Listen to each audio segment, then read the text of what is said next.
For years, Joseph Smith was mocked and ridiculed as a false prophet. I mean, anybody who's claiming prophecy in the modern age has to be false by definition, right? There's no way any of that gift was biblical and never has been post-biblical. So they are making fun of Joseph left and right. And yet, there is a newspaper in Philadelphia in 1861 that reprints an old revelation from Joseph Smith and asks a haunting question. The question was this: have we not had a prophet among us? Wait, what? Notice it wasn't even just, have we had a prophet? It's, have we not had a prophet? It's, by this point, the assumption is, yes, we have had a prophet among us. Time has vindicated that prophet. Prophecy has been fulfilled. And now I'm second guessing. I've got some buyer's remorse, or in this case, some non-buyer's remorse. I never bought the stories that Joseph Smith told. There's no way that he's had visions and revelations and is giving prophecy that will be fulfilled. That's impossible. Are you sure? Because by 1861, this Philadelphia newspaper is wondering, I think he was right and we were wrong. Well, what on earth had he said? Well, here's the interesting thing. Date, 1861. What's going on in Philadelphia in 1861? Actually, what's going on a little further south, as the South and the North are splitting over the slave issue? There's some intense things going on in American history in 1861. Well, there was some intense prophecy going on in 1832, as Joseph Smith is wrestling on a Christmas day, no less, with a revelation the Lord is trying to work into his mind and heart. If you look at the beginning of section 87, notice how it's described. And yes, this would perk up the ears even of a Philadelphia newspaper editor nearly 3 decades later. It says this: verily thus saith the Lord concerning the wars that will shortly come to pass, beginning, yes, at the rebellion of South Carolina. What happened in 1861? Fort Sumter was shelled. And where is Fort Sumter? In South Carolina. So it's going to begin at the rebellion of South Carolina. But go on, it will eventually terminate in the death and misery of many souls. Go on, the time will come that war will be poured out upon all nations, beginning at this place. Oh, so we often think of section 87 as a prophecy on the Civil War. And it is, but it's so much more than that. The way it started in verse 1 was it's concerning the wars, plural. And there in verse 2, war will be poured out upon all nations. The Civil War is just the beginning of it. And in fact, what a perfect beginning, because if it's a civil war where it's brother against brother, father against son, people against family, isn't that what all war is? Once we recognize we're all children of the same heavenly parents, then it's always civil war. There's no other kind. In this horrible dog-eat-dog world. How could we do that to one another when we're related? We're all part of the same family. So let's see it crystal clear in the U.S. version, in the Civil War, 1861 to 65. But see that as merely a preview of coming destructions, as war then spreads, culminating ultimately in the war to end all wars, which is Armageddon and the coming of Christ. These are the latter-day saints, and the latter days will be a period of war. You remember the signs of the times? The one that's most often, well, I can't say most often, but perhaps very readily quoted, wars and rumors of wars. It just rolls off the tongue.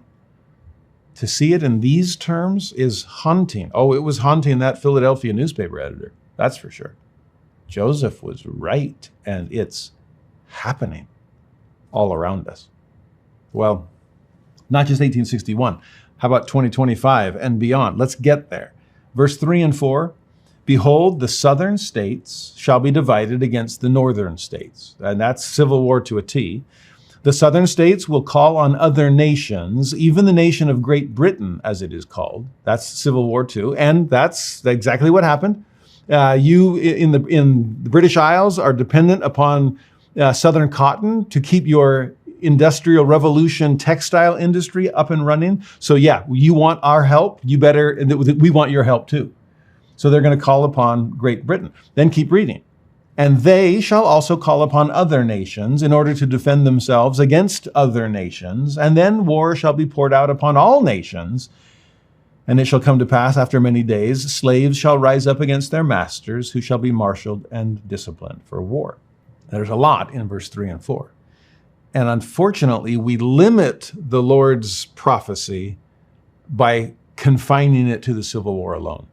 Now, it's obviously there, and that's the emphasis, north and south, southern states, northern states.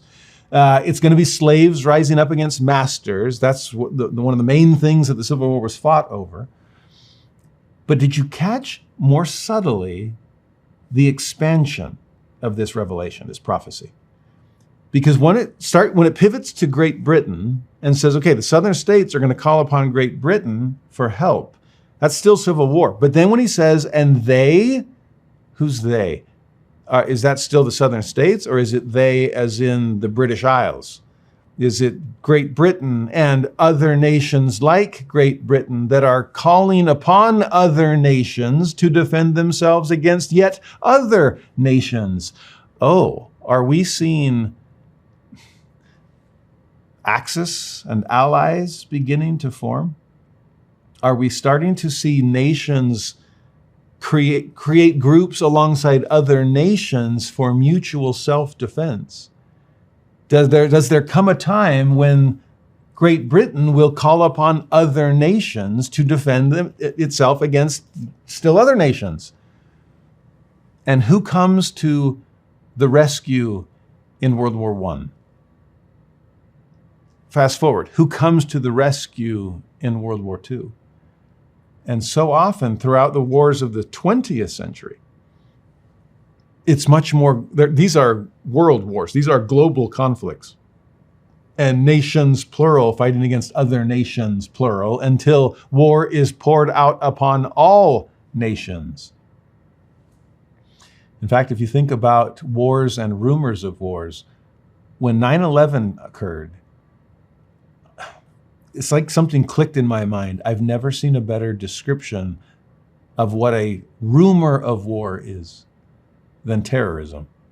Because with regular wars, you know the enemy. It's right there in front of you, and they're marshaled to war, and they're lined up to fight, and nation against nation, and so on. But a rumor of war? What's a rumor? You don't really know where it started and how it's spreading and where it's going to go and how to stop the thing. That sounds like terrorism to me. And so to see the days that we live in, where there are conflicts scattered across the globe. It always seems to be that way. It seems to have been that way since Joseph is making these prophecies. So what do we do? Even that last line of slaves rising up against their masters, is that just U.S. Civil War? Or has that described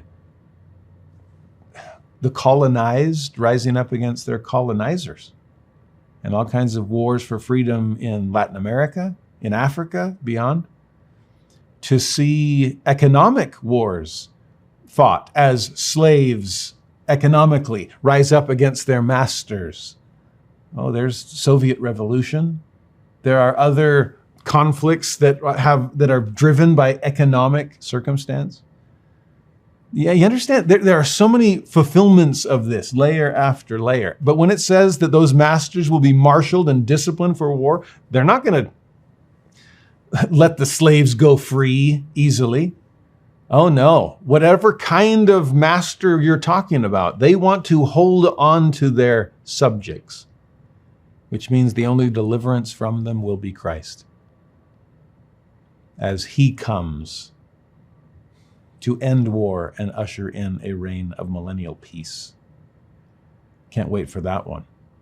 Well, in verse 6 and 7, he says, thus with the sword and by bloodshed, the inhabitants of the earth shall mourn, and with famine and plague and earthquake and the thunder of heaven and the fierce and vivid lightning also shall the inhabitants of the earth be made to feel the wrath and indignation and chastening hand of an almighty God, until the consumption decreed hath made a full end of all nations, that the cry of the saints and the blood of the saints shall cease to come up into the ears of the Lord of Sabaoth from the earth, to be avenged of their enemies.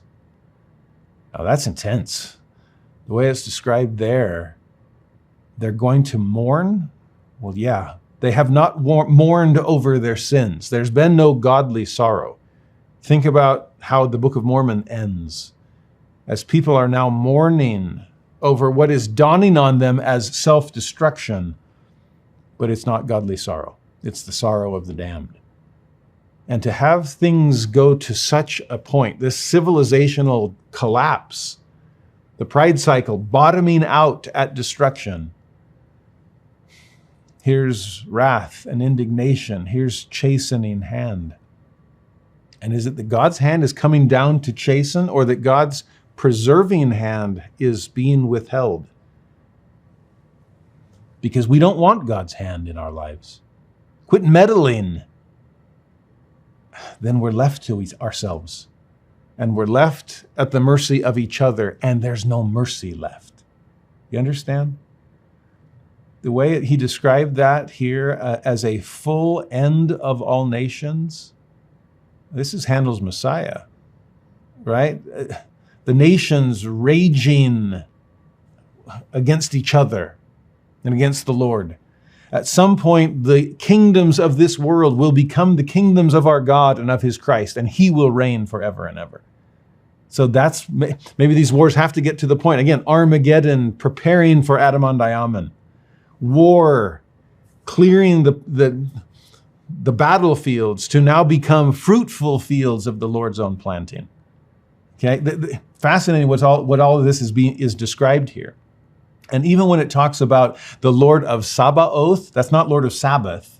Sabaoth, another way to put that would be the Lord of hosts. And what are the hosts he's talking about there? It's Lord of armies. That's what Lord of Sabaoth means. What a title to claim for himself in a prophecy on war.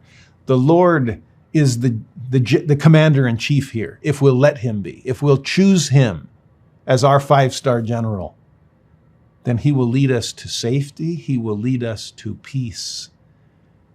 If you think about the nations being brought to their knees because they refused to kneel on their own choice. Every knee shall bow, right? Every tongue confess. Will we choose to, or will circumstances compel us to? That's the difference. If you think back to section 45 that we studied months ago, it describes Zion as the place of peace. They didn't even know where Zion was going to be yet, okay? And by now, they're trying to establish it there in western Missouri, where, by the way, a lot of civil war problems will erupt. It's an epicenter. Missouri's a border state between North and South. It's a border state between East and West. It's in the crosshairs of these kinds of conflicts. And it's right there at the epicenter. God wants peace to prevail and spread across an earth who desperately needs it. Well, back in section 45, it said that Zion will be the only place that is not at war with its neighbors. And so if we want to navigate a time of war and rumor of war, what's the only hope? It's Zion. It's avoid the battles of Babylon and come and lay hold to the promises being offered by the Prince of Peace.